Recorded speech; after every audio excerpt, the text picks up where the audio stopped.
محمود نے کہا۔ میں شمیمہ کو یہاں دروازے کے باہر کھڑا چھوڑ گیا تھا۔ وہ تینوں کار سے اتر کر دروازے پر آئے۔ پہلے انہوں نے دستک دی۔ جب کوئی جواب نہ ملا تو محمود نے پہلی والی کنجی نکال کر تالا کھولا اور وہ اندر داخل ہوئے۔ مکان اسی طرح خالی تھا۔ اس کمرے میں جس میں پہلی بار آنے پر وہ داخل ہوئے تھے، اسی طرح کچھ کپڑوں کا ڈھیر پڑا ہوا تھا۔ شیراز نے پورے کمرے کا ایک چکر کاٹا اور پھر ناک سے گہرے گہرے سانس لے کر کہا، عجیب قسم کی بو آ رہی ہے۔ کبیر بیگ نے بھی سونگھنے کی کوشش کرتے ہوئے کہا، یہ بو مجھے مانوس معلوم ہوتی ہے۔ ضرور 18 سال پہلے اس مندر میں اس قسم کی بو میں نے سونگھی ہے۔ اس سے آپ کا اندازہ درست معلوم ہوتا ہے کہ وہ عورت وہی مصری شیطانہ یا اس کی کوئی ساتھی ہے۔ اس مکان میں اور کتنے کمرے ہیں؟ شیراز نے محمود سے پوچھا۔ محمود نے جواب دیا، ایک اس کے برابر میں اور دوسرا سامنے والے دالان میں۔ کچھ دیر کمرے کی پوری طرح تلاشی لینے کے بعد وہ واپس آ رہے تھے کہ کبیر بیگ کی نظر کسی چمکتی ہوئی چیز پر پڑی۔ اس نے وہ چیز اٹھا لی اور گھبرائے ہوئے لہجے میں بولا، ارے یہ انگوٹھی تو شمیمہ کی ہے۔ شیراز نے چونکتے ہوئے کہا، شمیمہ کی انگوٹھی؟ جی ہاں، کیا آپ کو یقین ہے؟ 100%، کیونکہ یہ انگوٹھی میں نے ہی اس کو دی تھی۔ پھر تو اس کا مطلب ہے کہ محمود کے نصیر کے پیچھے جانے کے بعد شمیمہ اس مکان میں واپس آئی تھی۔ اس انگوٹھی کی موجودگی سے تو یہی ظاہر ہوتا ہے۔ شیراز نے محمود کی جانب گھوم کر پوچھا، پہلے جب تم شمیمہ اور نصیر اس مکان میں داخل ہوئے تھے تو کیا شمیمہ بھی اس کمرے میں آئی تھی؟ جی ہاں۔ کتنی دیر تم لوگ اندر رہے تھے؟ 2 سے 3 منٹ۔ کیا یہ ممکن ہے کہ اس عرصے میں کسی طرح اس کی انگلی سے انگوٹھی نکل گئی ہو؟ میرے خیال سے ممکن نہیں، بشرطے کہ یہ انگوٹھی ان کی انگلی میں بہت زیادہ ڈھیلی نہ ہو۔ کیوں مسٹر کبیر؟ شیراز نے کبیر بیگ سے پوچھا۔ کیا یہ انگوٹھی شمیمہ کی انگلی میں بہت ڈھیلی تھی؟ بالکل نہیں، بلکہ یہ انگوٹھی اس کی انگلی میں قدرے چھوٹی تھی۔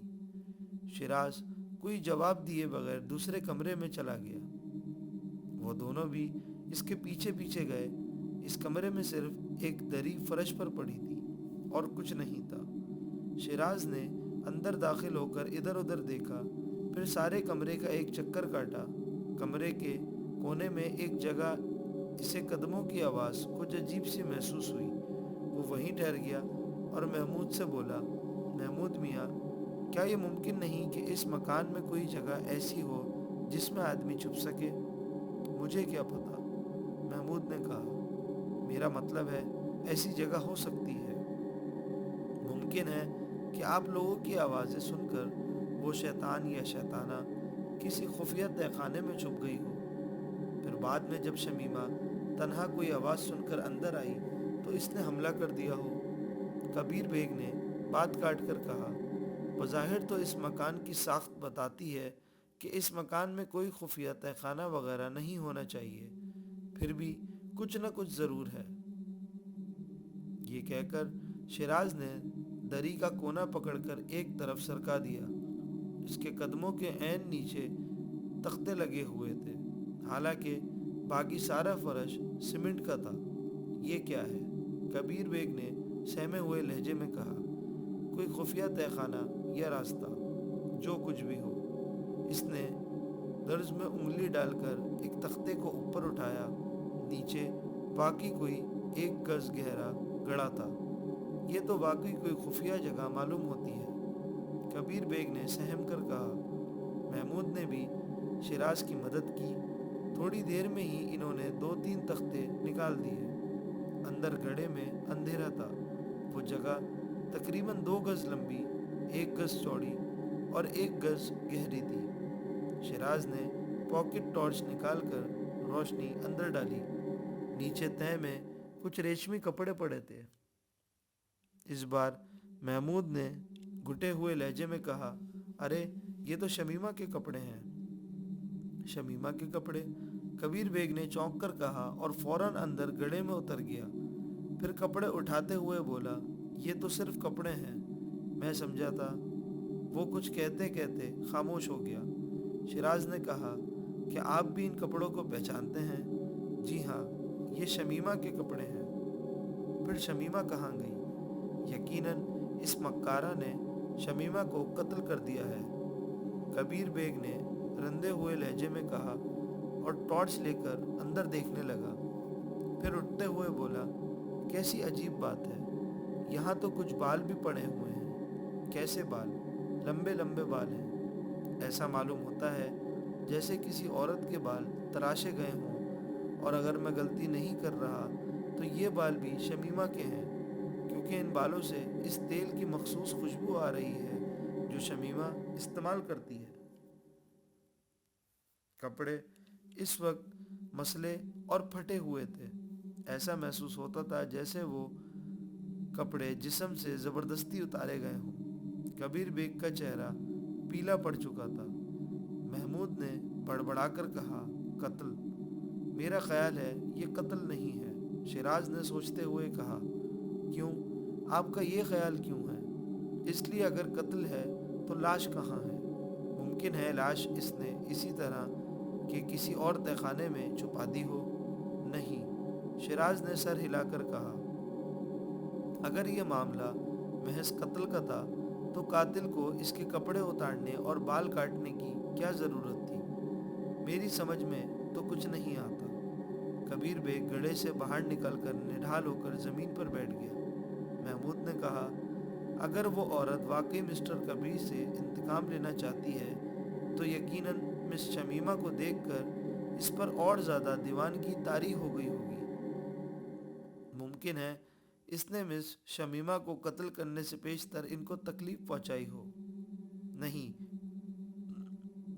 شیراز نے سر ہلا کر کہا، یہ ناممکن ہے۔ کیوں؟ برخوردار، کبھی عقل سے بھی کام لیا کرو۔ تمہیں اس شخص نصیر کے تعاقب میں کتنا عرصہ لگا تھا؟ زیادہ سے زیادہ 10 سے 12 منٹ، یا ممکن ہے 15 منٹ۔ پھر تم خود ہی سوچو، اس مختصر عرصے میں کوئی کس طرح کسی کو قتل کر کے لاش چھپا سکتا یا فرار ہو سکتا ہے؟ تکلیف پہنچانے کے لیے اس سے بھی زیادہ عرصہ درکار تھا۔ ہاں، یہ بات سمجھ میں آتی ہے، کبیر بیگ نے کہا، لیکن سوال یہ ہے کہ پھر شمیمہ کہاں گئی؟ اور جب اس مکان میں کوئی نہیں تھا تو اس کے کپڑے یہاں کیسے آئے؟ اس مکان میں اس وقت کوئی ضرور تھا جب محمود اور شمیمہ یہاں آئے۔ ممکن ہے وہ اسی تہہ خانے میں چھپ گیا ہو۔ محمود نے کہا، میری رائے میں پہلے پورے مکان کی تلاشی لے لی جائے۔ ممکن ہے ایسا ہی کوئی اور تہہ خانہ کسی اور کمرے میں بھی ہو۔ آؤ دیکھ لیتے ہیں۔